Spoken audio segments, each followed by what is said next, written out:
Hey guys, today I'll show you a horror thriller TV series named Inside Number 9 Season 2. Spoilers ahead, watch out and take care. The first story begins on an overnight train with 6 bunks in Car 9. The train is scheduled to arrive at its destination at 7:40 the next morning, and it's already nearing midnight. Maxwell, whose hairstyle is meticulously neat, is getting ready to lie down. He notices that another passenger is already asleep. Soon the door opens, and a tipsy man stumbles in, looking for his bunk. He glances around, throws his luggage under the bunk, and clambers up to his upper berth. In the process, he accidentally opens the window. Maxwell asks him to close it, but it seems the drunk man only understands German. He eventually closes the window, then starts watching a video on his phone that would be considered less than appropriate. The man is loud and clumsy, much to the annoyance of Maxwell, who endures until the drunk man clambers up to the upper berth above him. Within minutes, the man starts snoring like a pig loudly, forcing Maxwell to put in earplugs. But the peace doesn't last long. Soon, a British couple enters Car 9.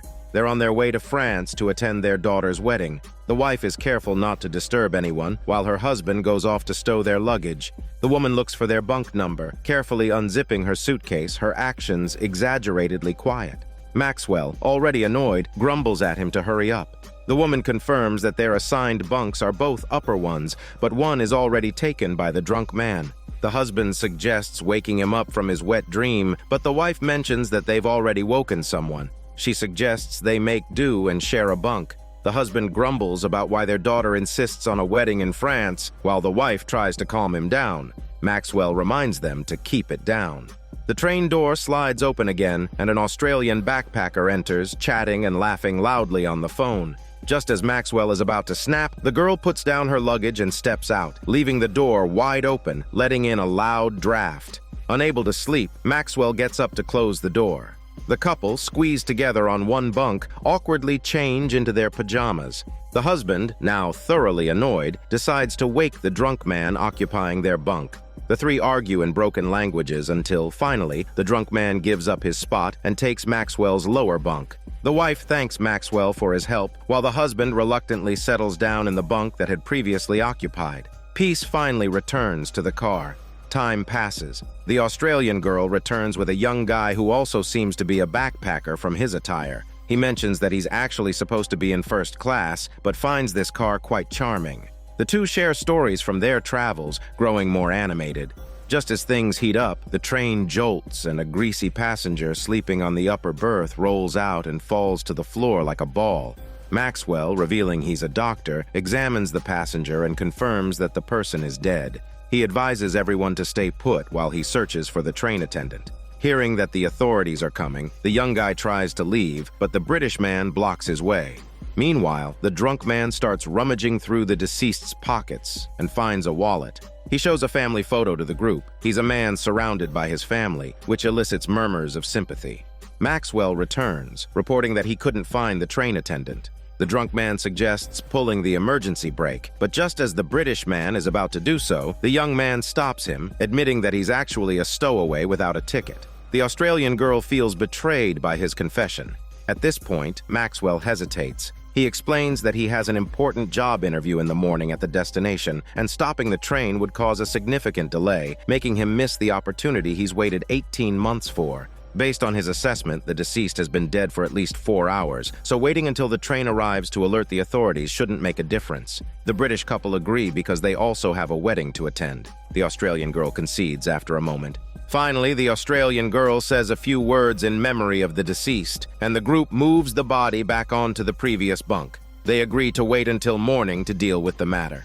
With everyone back in their bunks, the young man, having nowhere else to go, lies down next to the body. At last, silence descends upon Car 9. Early the next morning, the man in the upper berth was rehearsing his speech for his daughter's wedding, waking up Maxwell, who then started a conversation with him. They soon realized the man's wife wasn't in her bed, and just then, the train made an emergency stop. The corpse, along with the man from the upper bunk, tumbled onto the floor. The night before, the drunk man had woken up with a stomach issue, and in a moment of desperation, the young guy had helped by using a shoebox. The Australian girl opened the window to investigate, noticing what seemed like someone jumping off the train, causing the emergency stop. Maxwell jokingly suggested that the corpse was actually the man's wife, and this sparked a heated argument.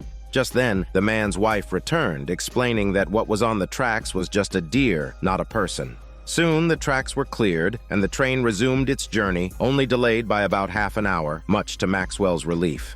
Everyone began preparing to disembark. The Australian girl forgave the young guy, and the two planned to continue traveling together. The British couple also decided they'd look into the deceased's identity after the wedding and attend his funeral to make up for not reporting his death sooner. As the train neared its stop, Maxwell volunteered to stay behind and notify the authorities. As everyone else left, he received a call from his pickup driver, who mentioned he was also there to pick up Dr. Meyer. Both of them were apparently on the same train. Maxwell assured the driver he'd look into it. Turning to the corpse, he muttered that there's only room for one candidate. Just then, the drunk man from the previous night appeared at the compartment door, introducing himself as Dr. Meyer. With this revelation, the story reached its conclusion. It turns out that both candidates for a World Health Organization pharmaceutical development position were on the same train in compartment 9. They were Dr. Meyer, the German drunk in 9B, and Dr. Maxwell in 9E. At the beginning of the story, Maxwell had already eliminated his competitor. He just mistook him for someone else. Due to a mix-up with the bunks, Dr. Meyer ended up switching places, avoiding his would-be murderer by sheer luck, while Dr. Maxwell's plot went awry. The second story begins with a couple returning home after a masquerade ball. They are both a little tipsy, having likely just met at the party. The man asks the woman why she chose him over that guy dressed as John Lennon. Before things can get too serious, the man formally introduces himself as Adam, and the woman says her name is Christine. After he goes to the bathroom, the phone rings, and the scene shifts as Christine answers. It's Valentine's Day, and Adam is calling to confirm their evening plans. Sitting nearby is Christine's roommate, a math student who sprinkles their conversation with jargon Christine finds incomprehensible. From their chat, it's clear that Christine and Adam have been dating for 13 months.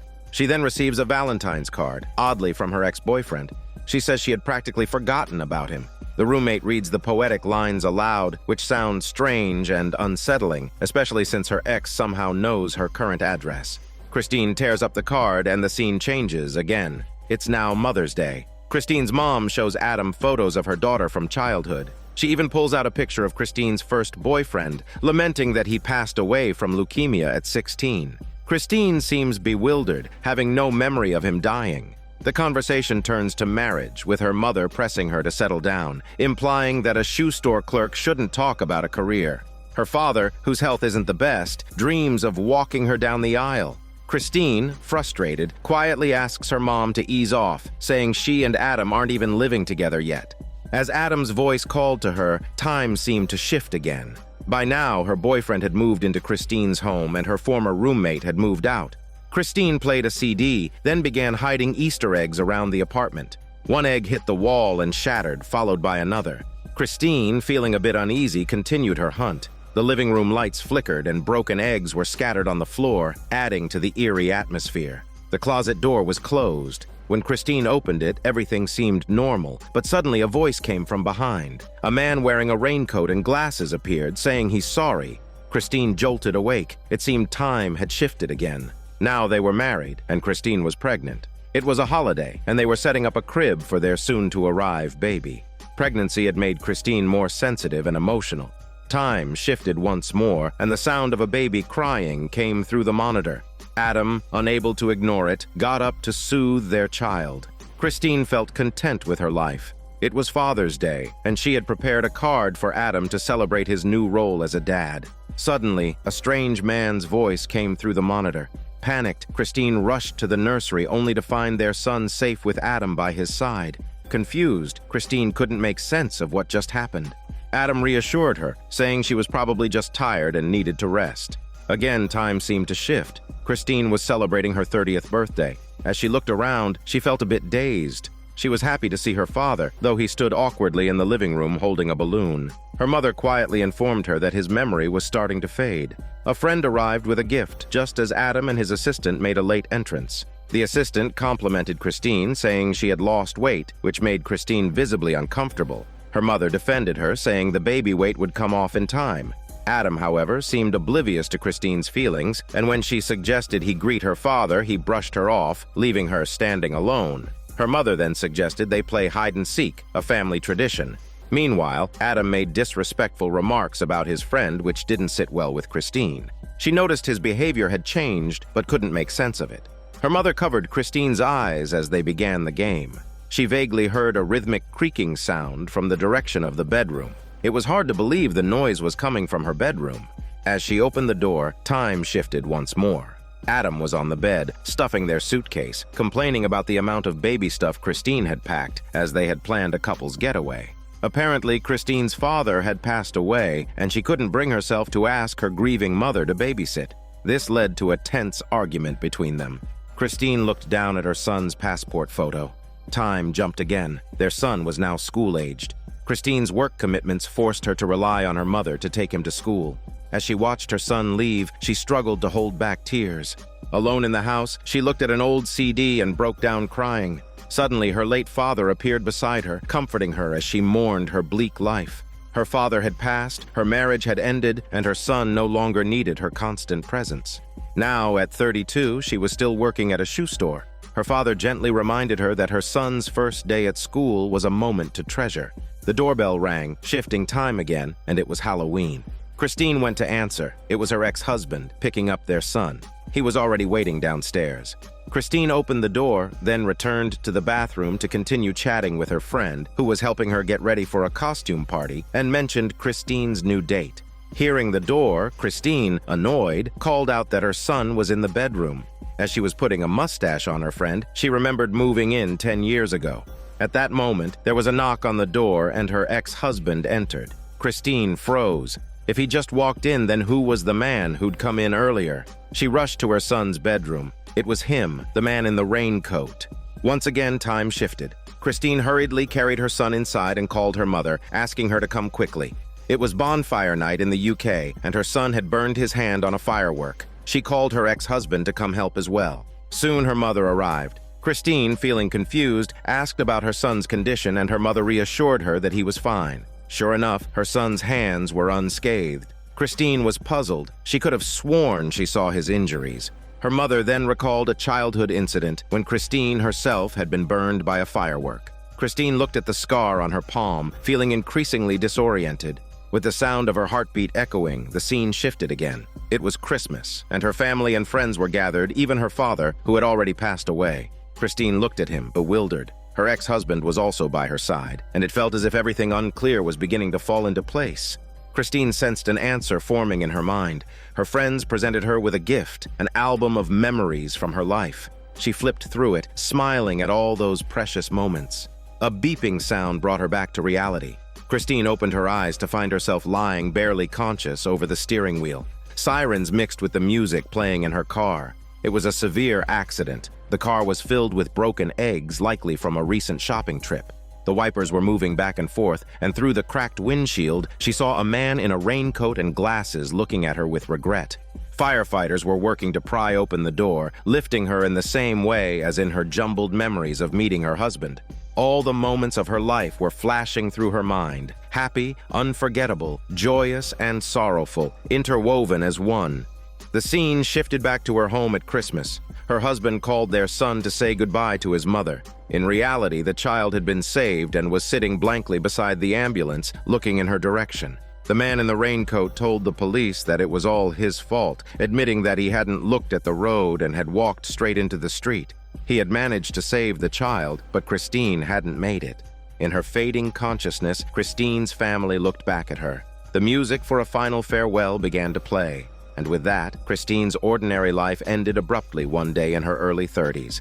In her final moments, her memories filtered through her mind like sand through a sieve. Those meaningful phases of her life, layered with the adrenaline-fueled hallucinations, merged into one, appearing before her eyes. Let's analyze these 12 surreal and real moments. In her memory, she and her husband Adam first made their relationship official one New Year's at a masquerade party, where they were dressed as a nun and a firefighter. It's likely that the firefighter costume was a connection to the real-life firefighter who held her after the accident, creating a feeling of safety that became part of her memories. This led to a blending of reality and imagination. On that imagined first night, they joked about someone at the party dressed as John Lennon or Harry Potter, which may have been inspired by the raincoat man she saw at the accident scene. Their appearances overlapped in her mind, leading to a mix-up in her memories. The scene transitioned with the sounds of sirens, her heartbeat, and the car alarm. Then, the story moved to a certain Valentine's Day, during which she was still dating Adam and living with her Chinese roommate. They were very different people, not particularly close, but coexisted peacefully. The roommate respected Christine's relationship, letting her know when she'd be back. The scene transitioned again with the sound of her heartbeat and the car alarm.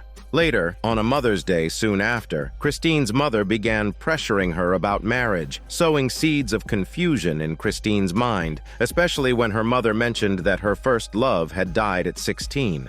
In the story, Christine received a Valentine's card from a boyfriend she hadn't contacted since she was 12, hinting that something was amiss. The photo of her first love in her memories also showed him as a bespectacled figure. Christine's life moved on to cohabitation, a period filled with happiness. During this part, she played Time to Say Goodbye, which was actually the same music playing over the car's radio during the crash. Then, seemingly out of nowhere, many broken eggs appeared around the house, mirroring the scattered eggs she saw after the accident while drifting in and out of consciousness. The flickering lights likely represented the chaotic crash scene. Later, the raincoat man appeared for the first time, apologizing.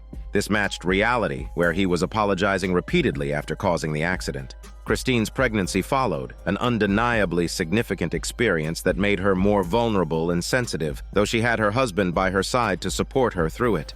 Next came the birth of their child. Christine had prepared a Father's Day card for her husband, reflecting the joy of this period. Even when the baby cried, her husband would get up to tend to him, and Christine was surrounded by happiness. Each time Christine's memories turned joyful, the raincoat man, the symbol of danger, would reappear. This is illustrated by the scene where his voice comes through the baby monitor, saying he got him out.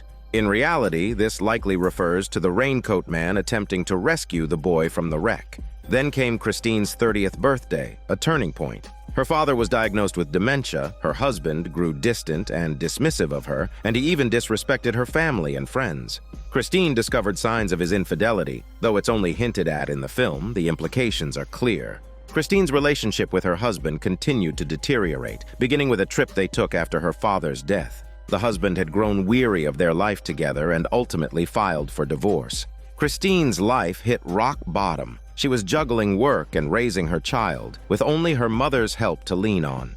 Though she did her best, there were moments when the sadness was overwhelming. Her father's image appeared to comfort her during her lowest moments, perhaps a memory she clung to in real life to get through her struggles.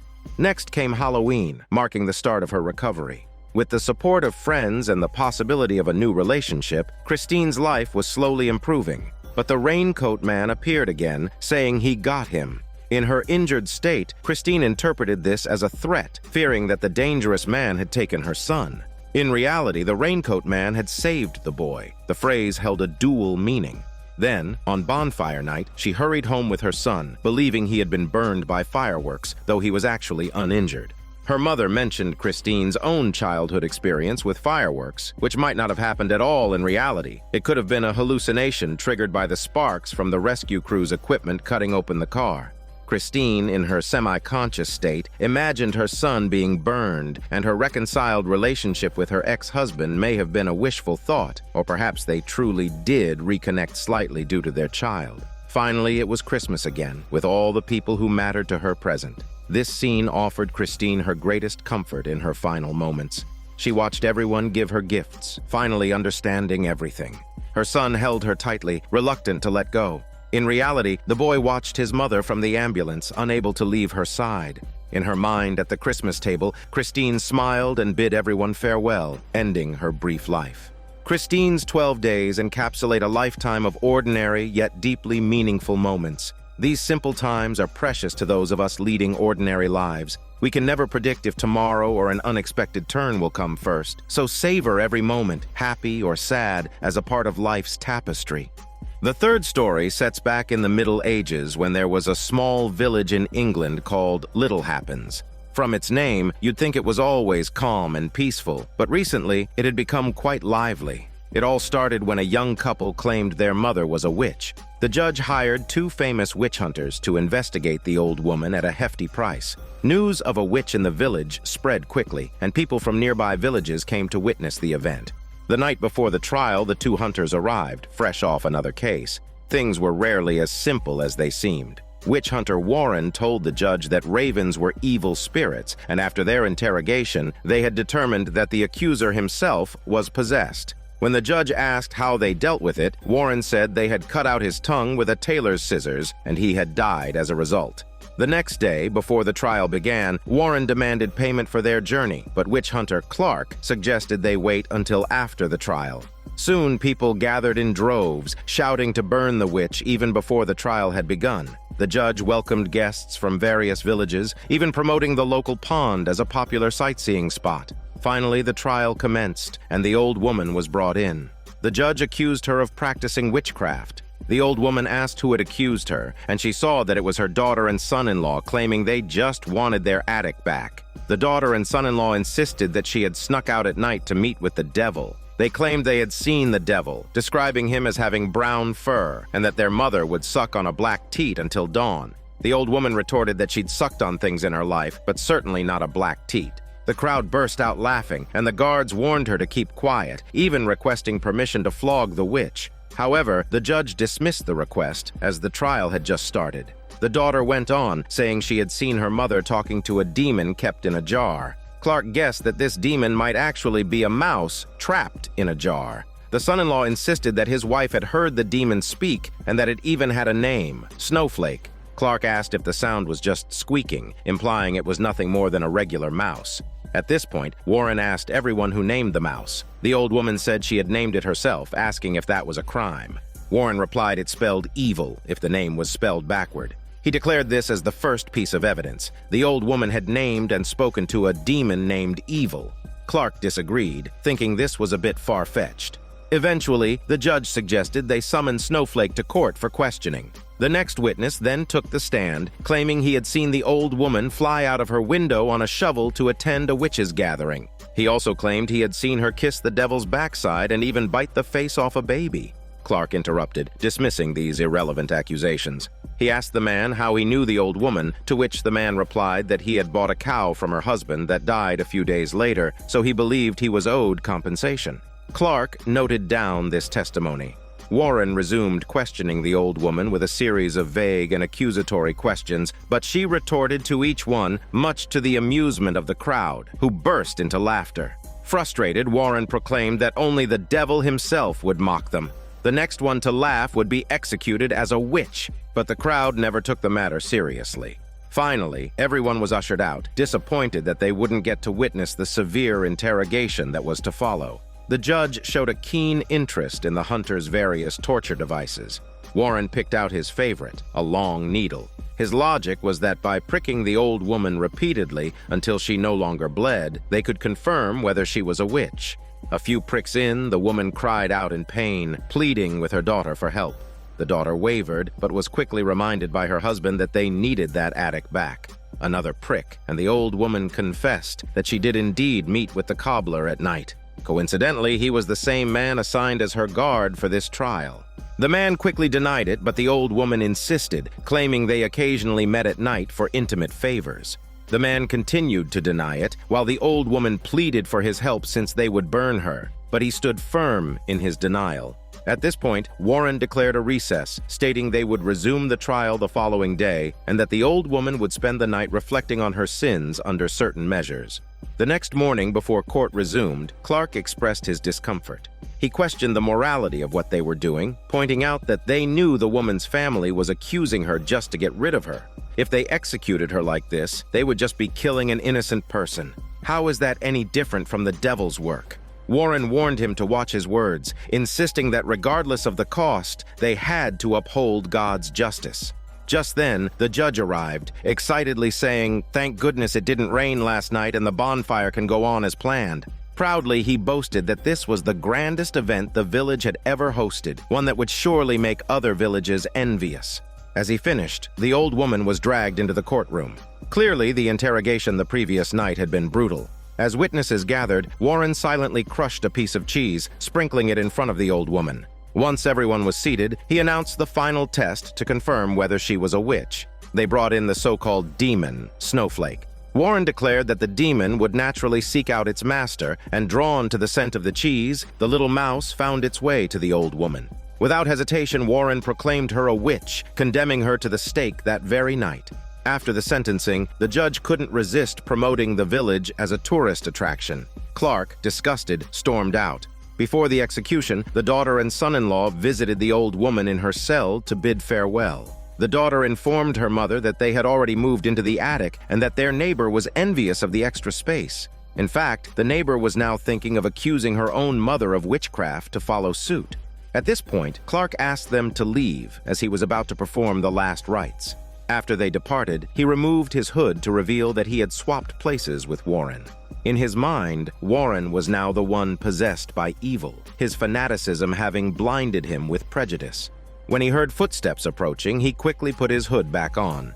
The judge, delighted with the trial and execution, handed the reward to Clark. As the witch was led away to be burned, Clark expressed his hope that the village would see no more witch trials. The judge, however, was unconcerned, thrilled that the event had brought in a good profit for the village. With that, he went off to start the bonfire. Amid the crowd's distraction, Clark urged the old woman hidden in the shadows to take the money and leave quickly. The old woman tried to thank him, but he dismissed it. She replied the devil thanked him for his kindness, and with that, she snapped Clark's neck. The old woman flew away with her little snowflake, now transformed into a crow, marking the end of this story. This absurd witch trial was filled with irony. A simple couple willing to accuse their own mother of witchcraft out of selfishness, even if it meant her death. A self-assured witness looking for revenge over a dead cow and hoping for some compensation. A loyal guard who denied his infidelity and wished for the woman who knew his secrets to be tortured to death. An authoritative judge more interested in the village's reputation and any profitable gain than justice. A crowd who didn't care about witchcraft or the devil, only drawn by sensational stories and a rare chance to revel in a grand gathering. Warren was focused on his travel expenses, eager to burn one more person to earn an extra reward, claiming it was all under the name of God's justice. Confronting evil was merely a pretext for his greed, as his obsession with control had already driven him into the devil's embrace. As for Clark, he was, in contrast, the only one who truly cared and took the trial seriously. He didn't want an innocent woman to be falsely accused, yet he overlooked the devil's cunning nature. As the judge mentioned in the beginning, things aren't always as simple as they seem. Clark was fixated on the obvious fabrications, but missed many details. The old woman, a villager among the simple-minded people of the village, skillfully rebuffed each accusation, leading the ignorant to laugh at authority, even mocking the hunters. These subtle clues hinted that the old woman was far from ordinary, but Clark never once suspected her. Ultimately, he sent his companion to the stake in what he saw as an act of righteousness, while the witch exploited the one kind-hearted hunter to accomplish her goal of eliminating her enemies, the witch hunters. Evil, greed, and selfishness spread through the world as seen in the closing scene. The old woman's daughter said their neighbors were envious of the extra space and were considering accusing their own mothers.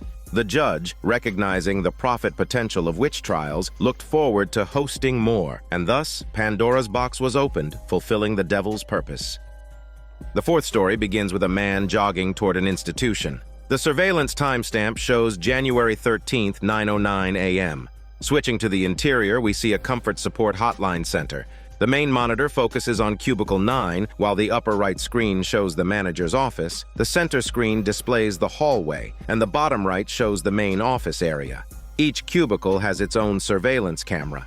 A woman picks up the phone, but there's no sound, and she hangs up. She calls over to the manager saying there was no sound on the previous call and asking him to check the incoming number.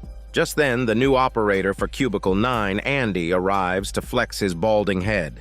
He's the same man who had been jogging at the start.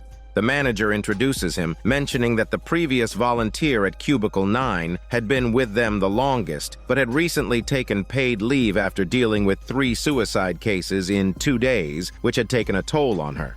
The manager personally trains Andy on the job procedures, emphasizing the importance of answering within 3 rings and actively listening without offering guidance or opinions. He warns Andy that many calls are silent, as callers may hesitate, needing time to muster courage. Andy nods in understanding, with the manager adding that as long as no inappropriate behavior is involved, it's okay to pass the time reading or doing crosswords. However, using the desk phone for personal calls is strictly prohibited. As he speaks, the first call comes in. It turns out to be a telemarketing call from an insurance company, and the manager instructs Andy to simply hang up. The footage moves to the early afternoon, around 1 p.m. Andy is chatting casually with his colleague, Liz. Liz mentions that she initially planned to work here for only 2 weeks, but it's now been 5 years, and she really enjoys the job. She asks Andy why he chose to work here. Andy replies that he thinks it's a good thing to do and expresses his regret that someone had not been there to talk to him when his sister passed away previously. He trails off as Liz's phone interrupts their conversation. After mentioning his sister, Andy pins a photo of him and his sister to the cubicle wall. Then he takes his first real support call. The manager listens in. The call is from a woman who recently experienced a miscarriage. However, Andy is awkward and struggles to console her using his tough tongue, which causes the caller to hang up angrily. On January 15th at 2:51 p.m., Andy has been sitting at his desk for a long time, listening to a man on the other end of the line who doesn't seem to want to hang up. Needing a restroom break, he writes a note to the camera, hoping the manager will see it and come to help. Unfortunately, the manager isn't at his desk, so Andy has no choice but to relieve himself in a cup at his workstation. Eventually, the call ends, and Andy finishes up as well. Afterward, his colleague Joanne approaches and shares some advice from her 3 years of volunteer experience, telling him not to get too emotionally involved with callers. Andy agrees. During their conversation, it becomes clear that Joanne and Liz don't get along very well, as Joanne asks Andy if Liz had said anything negative about her. Andy assures her that she hadn't. At 7:22 p.m. on January 15th, near the end of the workday, Andy's phone rings again with another telemarketing call, which he promptly hangs up. In the hallway, some employees are already heading home, and Liz is packing up her things. Just then, the phone rings again. It's a girl named Chloe expressing hatred for her life and the people around her. Andy tells her that she's young and has a bright future ahead. The girl's voice becomes pained, and she says she has taken some pills to end her shitty life. Andy panics and looks for help. The surveillance footage shows that the manager and Joanne are still at their desks, but no one notices Andy's silent plea for assistance, so he continues speaking to Chloe. He tries persuading her to call an ambulance, but she refuses, her chicken voice growing weaker. She asks Andy to sing her a TikTok song, and he obliges. After a few lines, there's only silence on the other end. Andy hangs up, feeling heavy-hearted. Immediately after, he receives another call, this time from an elderly woman who tells Andy that her cat, Picasso, has died. Clearly shaken by the previous call, Andy struggles to focus and listen to her story, seeming distracted and detached. He takes down the photo of his sister from the divider, lost in thought, as the elderly woman tearfully reminisces about her cat. Growing impatient, Andy eventually snaps, telling her it's just a cat, just get another one. Without waiting for her reaction, he hangs up abruptly. On January 16th at 1:17 p.m., Liz is on the phone discussing wedding plans with a friend. The manager catches her making a personal call and intervenes, which leads to a heated argument. The manager finally loses his temper, grabs the phone, and hangs it up forcefully. Notably, Andy isn't in that day, likely taking a break due to the distress caused by the recent suicide call.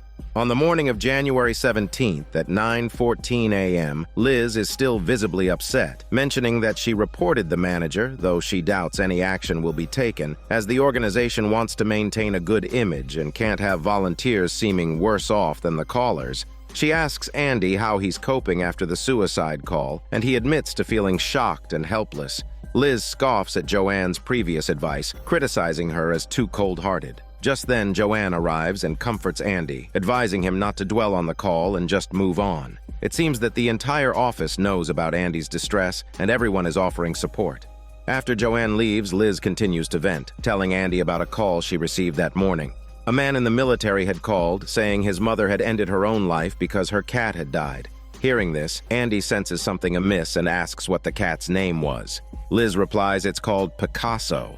Andy is shaken. It was the same elderly woman who had called 2 days earlier about her cat. He's unsure if his harsh response had contributed to her decision to take her life. He stands up abruptly and is seen on surveillance heading to the manager's office. At 4:40 p.m. on January 18th, the manager brought a new volunteer into the office area.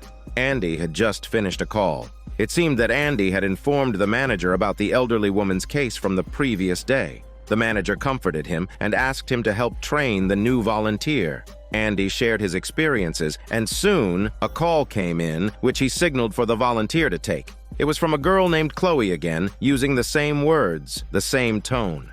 Realizing he was being pranked, Andy gestured to his colleagues to continue as he went to find the manager. However, the manager wasn't at his desk. Frustrated, Andy grabbed the phone and scolded Chloe for her lies about taking sleeping pills. On January 20th, at 5:49 p.m., close to the end of the workday, the manager informed everyone that, per upper management's instructions, Liz would be leaving. Liz expressed her farewells to her colleagues and accepted the news with a heavy heart. She brought a farewell bottle of wine to share, but the manager reminded everyone to stay sober, declined to drink himself, and left first. Liz gave Andy her phone number, saying he could call her if he ever needed anything. Over half an hour later, Liz's phone rang. It was for Andy, and Liz transferred the call to him. Once again, it was Chloe. She began singing to Andy. Andy warned her, saying her lies had led to the death of an elderly woman and the police might come to investigate. The woman on the other end didn't sound worried at all. She retorted that it's Andy's fault because he said it was just a cat and told her to get another one. She then asked if Annie was throwing a party and she might come over since she knew where he lived. This startled Andy, and he hung up, realizing that someone was watching him. It was still January 20th, and it was late at night. Andy hadn't left yet, and his phone rang once more. This time, he didn't answer, but instead rushed to the manager's office to look through the files. Just then, he saw a shadow moving in the office area and quickly called his own desk phone. When the call was answered, Andy asked Chloe what she was doing here, but it was Joanne on the line saying she was just there to pick up her bag. Andy was convinced it was no coincidence and accused her of secretly monitoring and threatening him as Chloe. Joanne, confused, asked what he was talking about. Andy replied that he had logged every time Chloe had called him and was now in the manager's office, ready to pull up the surveillance footage as evidence of her guilt, after which he would call the police immediately. Alarmed, Joanne rushed to the manager's office, where she found Andy and asked him what he was doing. Andy checked the surveillance footage from the first time Chloe called. Everything seemed normal, with Joanne answering a call from a man. He then checked Liz's footage, which showed her about to leave. She couldn't have been involved either. After a moment, they pulled up the manager's footage. In the central right monitor, they saw someone approaching the office. Andy and Joanne were shocked by their discovery. The figure became clearer as it walked down the hallway. It was the manager. Realizing he'd been caught, the manager turned and fled for his shitty life. At 9:16 a.m. on January 21st, the next morning, Joanne introduced Andy to the new colleague who would be taking over Liz's desk. Before helping the newcomer get acquainted with the job, Joanne asked Andy what he planned to do next, given that the manager hadn't shown up. Andy decided he would report everything to the police. Joanne told Andy she had contacted the previous volunteer from Desk 9, who was horrified to learn that the manager was behind it all. Just then, the phone rang again. It was Chloe, or rather, the manager pretending to be Chloe. Andy informed him that he would be calling the police and suggested he prepare to explain himself to them. Before hanging up, the manager mentioned the elderly woman whose cat had died, saying he had given her son Andy's work address. At that moment, a man behind Andy called his name while pointing a gun at him. And with that, the story ends. It seems that spending too much time as an emotional trash really does wear you down. In this story, each volunteer listening to distressing calls has their own way of coping. Liz finds solace in chatting with people, even taking personal calls during work, perhaps as a form of release. Joanne, on the other hand, shuts off her emotions, listening coldly to every call, while the manager takes an extreme approach by pretending to be a caller, projecting his own negativity onto the newcomers. Then there's Andy, who misunderstood his role. The loss of his sister had made him want to share his feelings, which led him to believe he could listen to others. But this job wasn't as simple as he thought. Andy wasn't truly prepared to be a listener. It's quite possible that Liz also knew the manager's secret. There are two moments that hint at this. One is during Andy's training when the manager introduces him to the job. The other is when Liz reported the manager, mentioning that the higher-ups wouldn't take any action. So perhaps she knew that the manager was impersonating women and making distress calls, which she would have mentioned in her complaint. If this is the case, it makes sense that Joanne was also aware of the manager's secret and that she wasn't fired. The higher-ups must have known too, but kept quiet to protect the company's reputation.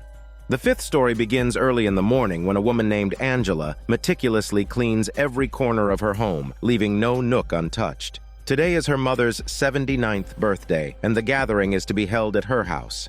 She's aiming for perfection, tirelessly bustling around, though there's no sign of her husband. Looking toward the shed in the yard, she guesses he's probably hiding there to avoid the commotion. She reminds her daughter to have her grandmother's birthday card ready and asks her to call her father in from the shed.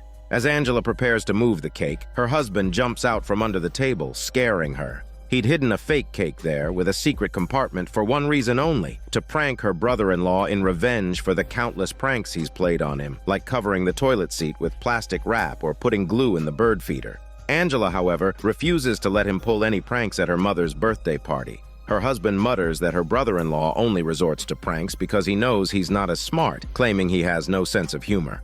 She points out that her brother-in-law already has enough on his plate lately, with her sister's worsening drinking problem. Her husband reluctantly agrees to hold back, but warns her to make sure the candles don't burn down completely, or else his head won't be safe.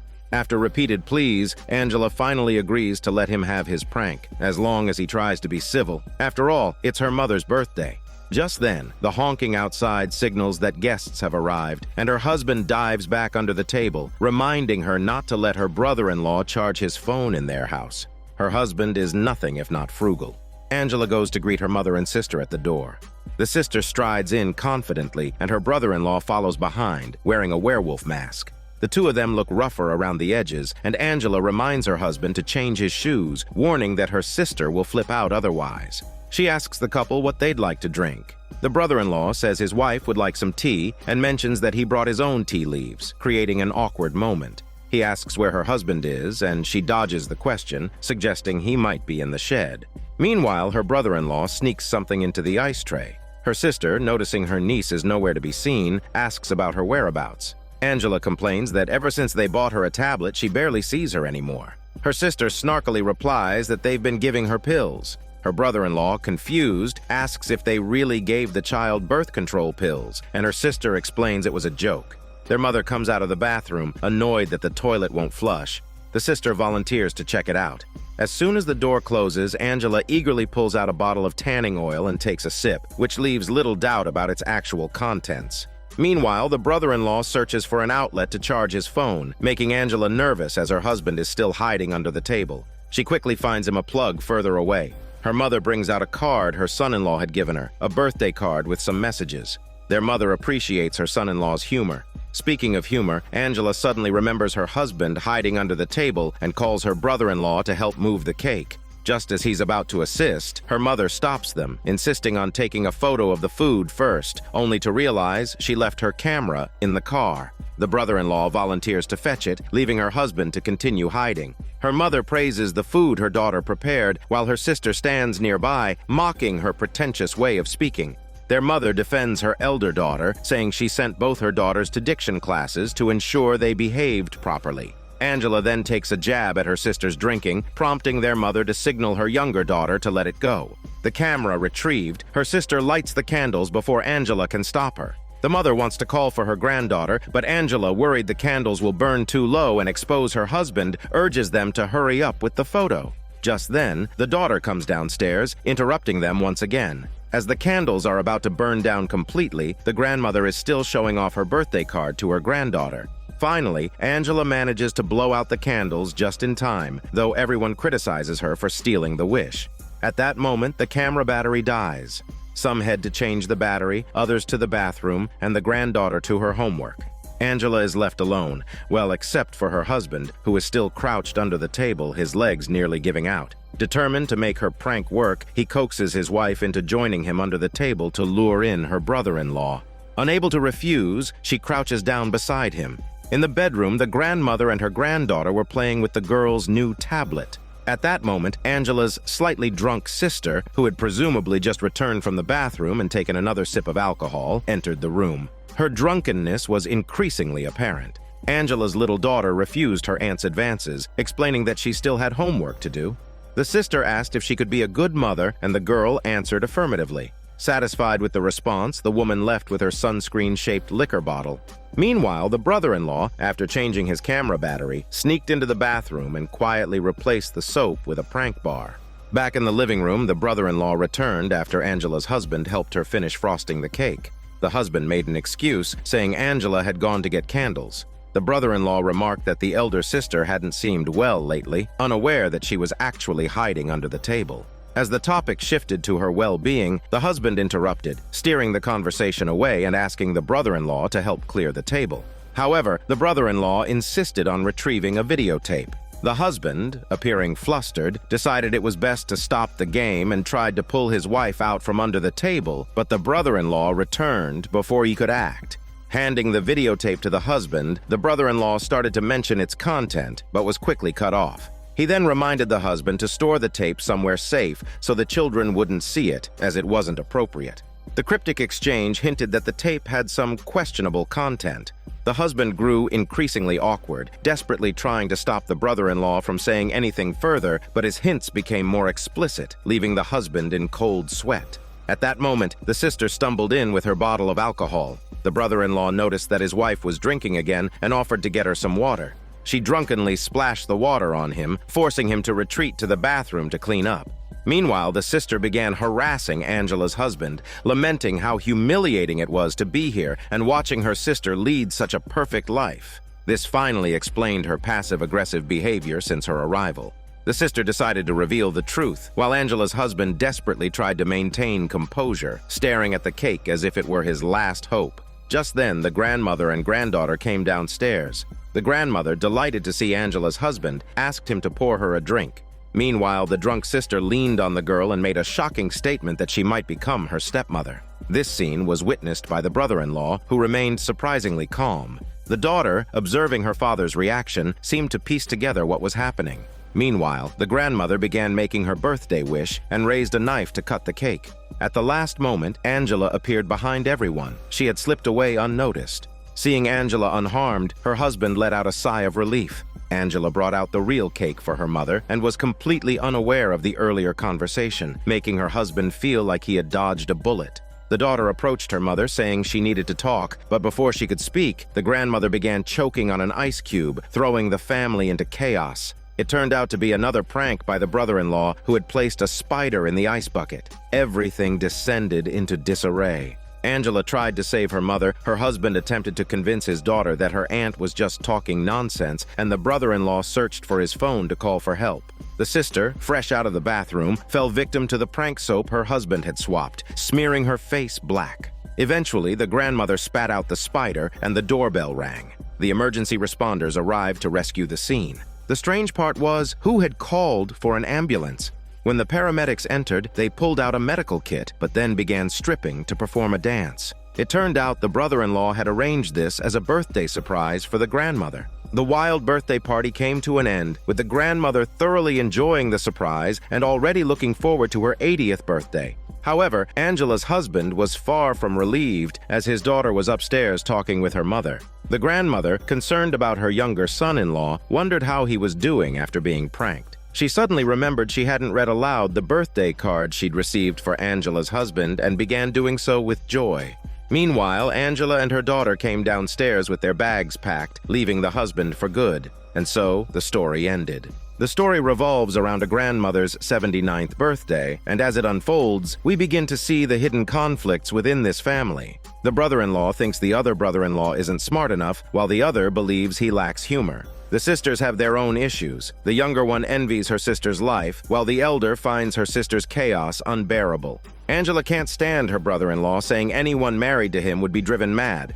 Meanwhile, the younger sister had an affair with her brother-in-law in hopes of having a child, only to be rejected by him. The seemingly perfect marriage of Angela and her husband turns out to be a facade. She's obsessive about order, while he avoids responsibilities, secretly watches adult films, and even has an affair with her younger sister. In the end, they part ways. The younger sister resents her husband, drinks heavily, and he, despite knowing about her affair, continues to indulge her. It's only when he is electrocuted and collapses that she realizes how much she fears losing him. The sixth story begins with distant thunder rumbling, where a woman named Tina walks alone down a shadowy street toward House 9. She enters and approaches an empty table with a hand drum, which gives a little bounce, adding to the eerie atmosphere. At that moment, a bespectacled man introduces her to the room. He subtly asks if she's ever consulted a medium. Tina says no, so he reminds her to turn off her phone as he goes to summon the medium. While waiting, Tina curiously examines the table's items. The flickering lights prompt her to quickly pull back her hand. Soon the man returns with a candle, dimming the lights further. A woman in a black veil, cradling a doll, shuffles to the table, her breathing heavy, which unsettles Tina a bit.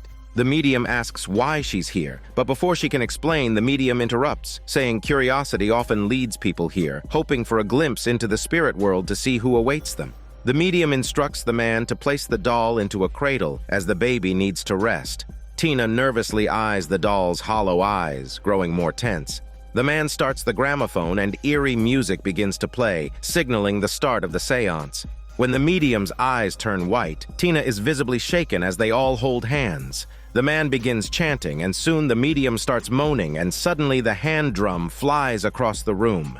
The frightened Tina tries to pull her hand away, but the man warns that breaking the connection could endanger them all. The medium's voice shifts to strange tones, and the candles suddenly flare up. Tina gathers her courage to ask who's been summoned, but before she gets an answer, a baby's cry echoes from the cradle. Then, without her noticing, a blue demon appears behind her, causing her to scream in a chicken voice, paralyzed with chills running down her spine to her smelly butt. The room descends into chaos, with Tina shrieking as the demon draws closer, and she's frozen in place. Then the lights snap back on, revealing it was all a prank show. The man in glasses is actually Terry, the show's producer. He cheerfully tells Tina to look at the camera and say she was on the show scared to death. During the break, Tina, who was just scared earlier, excitedly asked if she would be on TV. Terry explained that they needed to film reactions from many people and would only keep the best ones. Before he could finish, Terry began recording an in-show announcement, but people kept walking back and forth behind him, which irritated him. Seeing Terry lose his temper, the assistant quickly put down her tasks. Meanwhile, Tina, who had been pranked, kept following Terry, expressing her love for the show. Terry signaled for the assistant to take her heavy body away. The actress playing the medium suggested some script changes to Terry, who just nodded along, reminding her it was simply a hidden camera show. A makeup artist touched up the blue demon actor's makeup and noticed one of his specially made blue fingernails was missing. The medium actress also asked the makeup artist to help remove her contact lenses. The demon actor, a small-time extra, tried to chat with the more established medium actress, who barely responded. Terry, by the monitors, reminded his assistant to get the demon actor out of there before the actress's manager complained again. He then grumbled about Tina's dim-witted reaction to the prank, which made things awkward, as she was standing right next to the assistant. The assistant asked Terry if the top 10 scariest moments on the show would include the episode where a gorilla scared a young boy to tears, which was a fan favorite online. Tina said that episode was her favorite, but Terry firmly refused to include it and finally stormed off. The medium actress had by now removed her contact lenses, and the assistant asked her to help check the voice modifier's tubing. The blue demon actor, spotting Terry, quickly approached and asked why his character, originally written as a young boy's ghost, had been changed to a blue demon. Terry made up an excuse and slipped away. On his way out, he noticed a puddle on the floor and warned everyone about the hazard, telling them to clean it up. The assistant went to find a mop, but when she looked back, the floor was spotless. With the break over, lighting adjustments were made in preparation for the next scene. Terry brought in another unsuspecting participant. As usual, he asked about the man's job, but this time the participant seemed distracted. Terry noticed the man wandering around and asked him to take off his shoes, saying he'd take care of them. Left alone, the man approached the table and noticed the string connected to the hand drum. Unimpressed, he tugged it, snapping the string. Suddenly, he stepped on something sharp, yelping in pain. When Terry returned, the man asked what it was. It looked like the missing blue demon nail had been found, but Terry brushed it off. Terry then went through the standard procedure, asking the man if he had ever consulted a medium before. The man shrugged, saying he didn't even know why he was here. His friend had recommended it. Terry asked him to turn off his phone and wait for the medium's arrival. Before leaving, Terry glanced back, slightly concerned as the lights flickered when he closed the door. The man, oblivious to the eerie setup, muttered into his phone that this better not be some dumb prank and don't make a fool of him. The assistant sighed, realizing they'd need to censor his language before airing. The medium was ready to make her entrance. The man hurriedly hung up his phone when he saw the medium. Following the script, she began her usual lines, but this time, the man was less invested than the previous actress and even chuckled a few times. Terry continued with the planned sequence, playing the record, but then noticed a teddy bear unexpectedly placed on the record player. Holding back his frustration, he carried on. The man was unaffected by the creepy atmosphere, and when the reveal of the medium's true form came, he burst into laughter, noticing she only had one contact lens in. The makeup artist's expression clearly conveyed that it's not her fault. The man asked the medium what was wrong with her eye. Terry had no choice but to make up a story, claiming she had cataracts and only one eye had been operated on. Still, the man found the whole setup ridiculous and couldn't help making sarcastic remarks. At this point, Terry hears a child's voice, and the storyline seems to have deviated from its original direction. The monitor signal flickers briefly, while the medium continues with her seance. The cord attached to the hand drum breaks, but there's no reaction. With no other choice, the assistant hastily cues the blue demon to enter. Finally, the man seems to be slightly affected by the eerie atmosphere as the blue demon sneaks up behind him. The man instinctively strikes back, leaving everyone shocked. The actor playing the demon is knocked out cold like a piece of shit. Terry halts the shoot, and the assistant rushes to explain that this is a scared-to-death prank. Terry scolds the assistant, questioning the kind of people they're hiring and blaming them for this mess. The assistant tries to check the situation, but no one on set seems to remember the extra's name. The assistant tells the makeup artist to call an ambulance, while the medium actress starts complaining again, and the prank victim begins to panic. The medium actress, hungry and irritable, declares that she's done with the shoot. Terry, at his wit's end, snaps at her to shut up her smelly mouth. The assistant interrupts, saying the extra isn't breathing. This is bad, a fatality on set. Terry loses his temper, ranting about how a previous incident involving a young boy wetting himself during a live stream led to a flood of complaints which temporarily shut down the show. Now, it looks like this episode will be scrapped too. The assistant attempts CPR, but it's too late. Terry heads to the back, muttering that the sidekick actor is dead.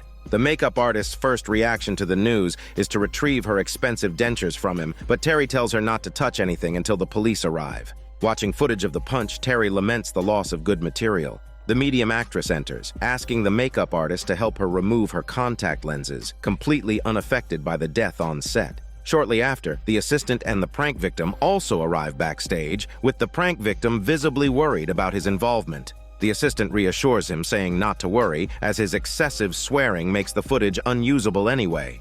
Terry recalls that the medium actress hadn't followed the script during the shoot. She claims she just forgot her lines. Terry consoles the audience member, calling it a mishap and telling him not to stress. However, as soon as the man leaves backstage, Terry instructs the assistant to check his psychiatric history and place all the blame on him. The actress is outraged by this attempt to shift the blame, slams the door and storms off, leaving Terry alone backstage. Suddenly, the monitor flickers back to life, displaying footage of the blue demon actor's back. Thankfully, he's alive, and Terry rushes to find him. The actor stands facing a wall, ignoring Terry, mumbling he's so sad.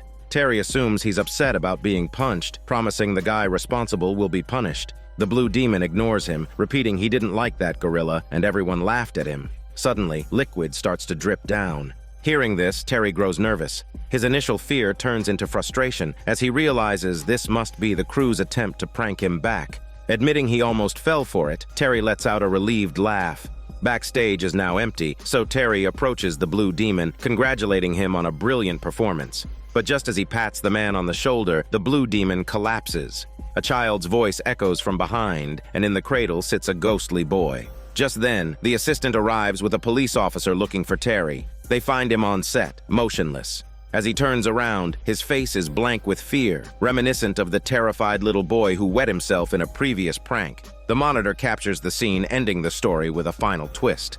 After watching today's story, we can understand that Terry's Scared to Death used to be a live prank show targeting unsuspecting people. During one episode, he dressed up as a gorilla to scare a young boy who was so terrified that he wet his pants in front of the entire nation. Unable to cope with the ridicule, the boy ultimately took his own life by jumping into a river. This incident led to a flood of complaints, forcing the show off the air, and Terry had to rely on commercials to make a living. Later, the network gave Terry another chance, turning Scared to Death into a pre-recorded show, and this time, Terry was determined to make it a success. However, he hadn't anticipated that the boy's lingering resentment would return to seek revenge. In the end, karma catches up with Terry as he ends up wetting his pants on his own show. This is Daniel CC Movie Channel. Stay safe and enjoy your day.